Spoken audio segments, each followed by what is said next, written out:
Ex-husband ni Christine Reyes na si Ali Katibi, ibinahay ang kanyang nobya sa bahay mismo na pagmamay-ari ni Christine Reyes. Ito ang buong storya. Usap-usapan ngayon sa social media ang ex-husband ni Christine Reyes na si Ali Katibi. Matapos lumabas ang balita na ibinahay ni Ali Katibi ang kanyang nobya sa bahay na pagmamay-ari ni Christine Reyes. Nanggaling ang balita na ito sa pambansang Marites na si Sian Gasa.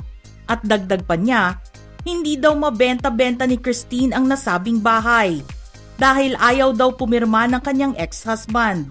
Sa kanyang Facebook post, naghayag ng blind item si Sian Gasa kung saan sinabi niya na may isang artistang babae na may bahay sa Alabang at hindi niya ito mabenta dahil ayaw pumirma ng kanyang ex-husband.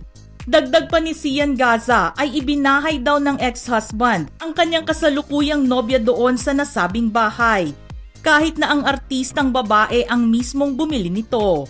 Hindi pinangalanan ni Sian Gasa kung sino mismo ang tinutukoy niya sa kanyang blind item. Pero di kalaunan ay ipinost din ni Sian Gasa ang mga litrato kung saan makikita kasama ang kanyang nobya sa bahay di umano ng kanyang ex-wife na si Christine Reyes, bilang patunay sa kanyang blind item.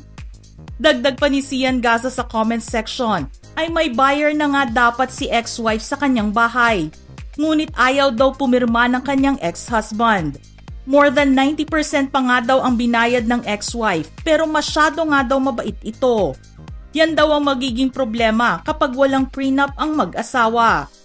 Base sa research, lumalabas na ito nga ang bahay ni Christine Reyes sa isang eksklusibong subdivision sa Alabang na nagkakahalaga ng mahigit 40 million pesos.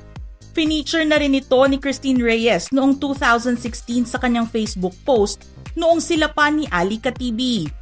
Dito makikita ang iba't ibang parte ng bahay, lalo na ang bahagi ng nakuha ng litrato ni Ali Katibi kasama ang kanyang nobya.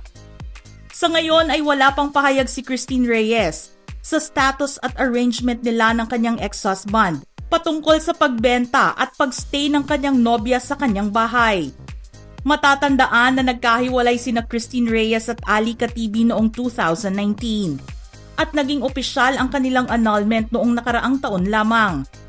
Ayon sa isang report noong 2023, lumalabas na in good terms naman ang dalawa as co-parents sa kanilang anak na si Amara.